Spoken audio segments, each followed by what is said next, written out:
Magus, web novel, Chapter 613, Travels Part 1. A few days before Lith had to once again leave to resume his duty as ranger of the Keller region, Zinnia finally mustered enough courage to tell Camilla about her final decision. Cammy, I could never thank you and Lith enough for what you did for me. The last week has been the happiest time of my life, she said. This is just the beginning, Zin. There are still so many things that we have yet to do together. I'll not be often home, but I'll try my best to not make you feel lonely. I've already found a caregiver for you, Camilla replied with a smile. The daily expenses for the caregiver and Zinnia would make it even harder for her to repay her debt, but she didn't mind at all. Camilla had planned everything and was ready to bear the consequences of her decision. Thank you, but I'd like to remain here, Zinnia blurted it out. What? Why? You have your personal life and your career to worry about, Cammy. I'm not a child and you can't take care of me forever. I'd rather live here as a housemaid than burden you more than I already did.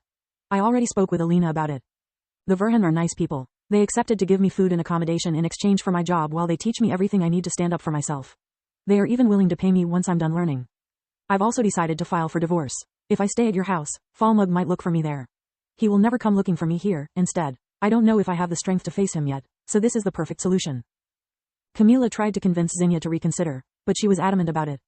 Camilla was sad at the idea that meeting her sister without Lith's help would take her quite some time. The closest gate was in Darios, and to reach Lucia from there it would take her over 1.5 hours. Yet seeing her so happy and determined, filled her heart with joy. I did all I could to give Zin her freedom. If I force her to come with me, she would just exchange one cage for another. Here she'll be surrounded by people who don't take care of her because it's their job but because they want to. Also, she will be safe from Falmug, since attacking a mage's family is plain suicide. She thought. Zinnia and I have tried visiting her children, but Zinnia's in-law didn't even let us in. According to the law, she is just a disabled, incompetent mother who has run away from her home. To be able to claim any right over her children, she first needs to get a divorce and have the means to take care of them. I don't want to burden Lith with this matter as well, Camilla thought while preparing to say her goodbyes. I'm really sorry, I knew nothing about this. It wasn't an elaborate scheme I devised from the very beginning to keep you in your home all to myself. Lith said as a joke, yet for a second Camilla almost fell for it. When will you be back? She asked. I don't know, it could take weeks, maybe months. The silver lining is that now that you have exchanged your communication rune with Tista, she can help you reach Lucia whenever she is at home. Lith said. That's not what I asked you, you silly. I miss you already. She hugged him tightly. During those 20 days they had lived together and the idea of waking up alone hurt her more than she expected. Will you wait for me? He asked, returning her embrace. I promise. Lith took her back home, where they kissed one last time before he had to resume his duty. Ever since Scarlet the Scorpicore had visited Ligan, asking for his help to solve the issue of her inability to obtain a purple core and achieve new tribulations, she had remained within the Gorgon Empire. Hundreds of years had passed since the last time she had left the Griffin Kingdom, back when she was still a young Emperor Beast. Taking the mantle of the Lord of the Forest had given her great powers but also a great burden. Traveling allows me to learn about different magical philosophies, understand what the heck Mogar wants from me with its stupid tribulations, and to check about abominations. Many birds with one stone, she said out loud, drawing attention on herself. Damn it, I'm not used to be disguised as a human. I keep making stupid mistakes that force me to move from a town to another as if I'm a wanted criminal. I keep forgetting that fake mages need to chant gibberish to use magic and that they can't break stone with their bare hands. She thought while calling a waiter to get seconds. Another thing she had a hard time with was the small portions of food humans consumed. Even if her appearance was that of a woman, her body was still that of a Scorpicore and so was her stomach. She looked like an adventurer in her 30s, about 1.67 meters, 5 feet 7 inches, tall. Her shoulder-length ashen gold hair had red shades and she wore a gold-rimmed pince-nez on her nose. The body Scarlet had shape-shifted into was pretty, but not gorgeous. She preferred to go unnoticed in human settlements rather than being forced to constantly deal with flocks of admirers.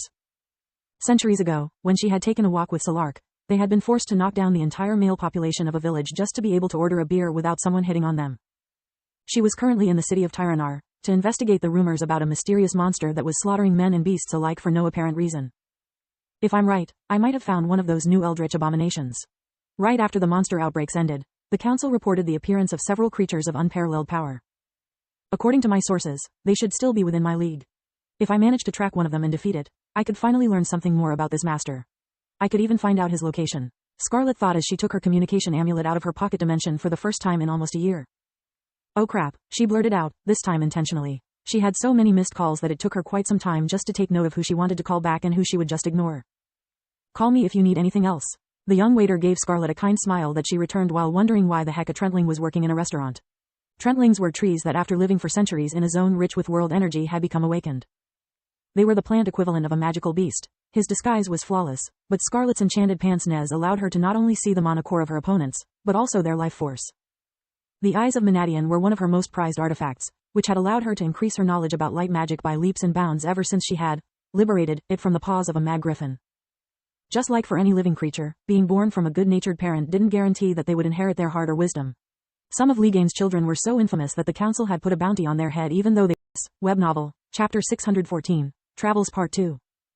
The same had happened for the offspring of Solark and Tiras.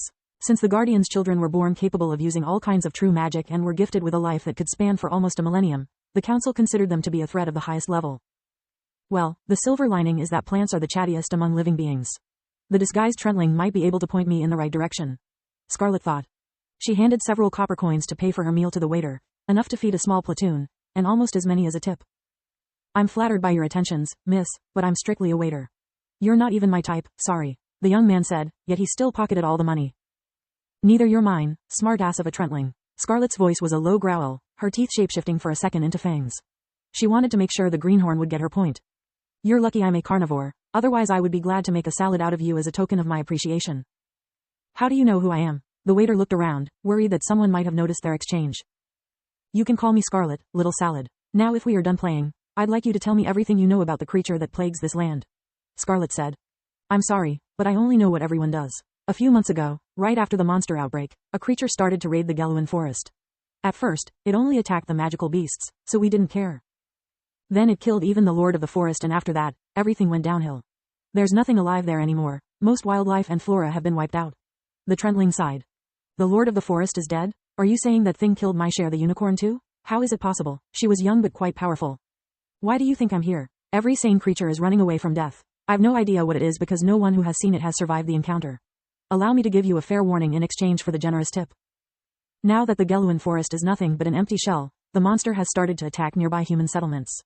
It's only a matter of time before it arrives here too, so don't make yourself too comfortable. The waiter went back to serving the tavern clients, keeping an ear out for rumors about the monster. The idea of an emperor beast dying so easily at the hands of an unknown creature made the ancient Scorpicore worry. She returned to her hotel room and called Ligan, hoping that the guardian of the Gorgon Empire could help her. Even though he had almost relinquished those lands, they were still his turf. What it is now, I'm kind of busy. Ligan sounded annoyed, but him responding immediately eased Scarlet's fears. Why has no one taken care of the Geluan forest yet? She asked. The Empire takes 1/3 of the Garland continent, it's not something as puny as your old forest was. I'm hunting down one of those insanely strong eldritch abominations, so I've no time to waste. Milia is busy dealing with a lich who got bored with his research and wants to conquer her lands. She can't leave until she has destroyed him, but she has dispatched her troops already to take care of your problem. Unfortunately, the Geluan forest is in the middle of nowhere. Do you have any idea how many crises Milia has to face on a daily basis? Cut her some slack, over and out. Ligan is having trouble tracking an eldritch? Either it's a master at hiding their presence or the situation is even worse than I thought. I need to achieve a frigging purple core or soon my power will not be enough to survive against the new breeds of abominations. Solving the Geluan forest's problem might trigger the breakthrough I've been looking up until now. To further evolve, I need a real challenge. Plus, if I do him a favor, Ligan will owe me. I can't pass on the opportunity to ask him for a reward. Scarlet thought. A wide grin appeared on her face. At her level and age, the real challenge to further her magical research was the lack of very powerful and rare ingredients. Adamant and Davris were the only metals she looked for, and Guardians usually had quite a stockpile of them. Even if the threat turned out to be a minor one, she could always ask Ligan for a bit of his blood or one of his scales. The power of such powerful ingredients would allow her to finally upgrade her equipment. Scarlet left the hotel and spread her membranous wings. Air magic filled them with wind, boosting her flight speed to subsonic levels. She had been to the Geluan forest in the past, but her memory of the place was foggy. She didn't remember enough to perform consecutive warps, and even if she did, the place was quite far. Dimensional magic would make her travel shorter, yet at the same time, it would drain a lot of her mana, forcing Scarlet to use invigoration more than once. If this monster is so strong, I need all of my trump cards to beat it. I can't risk being defeated just because I'm too tired to put out a decent fight. She thought. Flying would take longer, but it would consume an insignificant amount of her energy. Only humans with their short lifespan would warp even to go to the bathroom. Half an hour later, Scarlet had almost reached her destination. A small caravan moving from Geluan drew her attention. It was composed of humans, plants, and beasts. The caravan was too an odd mix to be normal. Despite it was still at several kilometers of distance from her, Scarlet could distinguish them clearly as if she was standing right beside them thanks to the eyes of Menadian. With just a flap of her wings, she reached their position and gracefully landed on the ground. The group was as heterogeneous as it was powerful. There were dryads, thorns, who were creatures born from the awakening of bushes, whereas dryads were born from flowers, and trendlings from trees, magical beasts of various species, and several human mages. The weakest monocore among them was Cyan, yet they were all on edge and armed to the teeth. As soon as they noticed Scarlet, they assumed a defensive formation. What the heck is going on here? Scarlet retracted her wings, uncaring of their threat. They were too weak and their equipment was poor. She was quite surprised noticing that the humans weren't impressed seeing a winged woman. Don't worry, she's one of us, said a big Rai, a wolf-type magical beast, after sniffing the air for a second. A magical beast giving away so easily their ability to talk was also a bad sign. How can you be so sure this isn't just another trick? I lost my wife by trusting a stranger, said a burly wizard who was holding a metal staff brimming with mana. Just as I lost my pack. Stop whining and keep moving, human. The Rai growled and resumed his advance.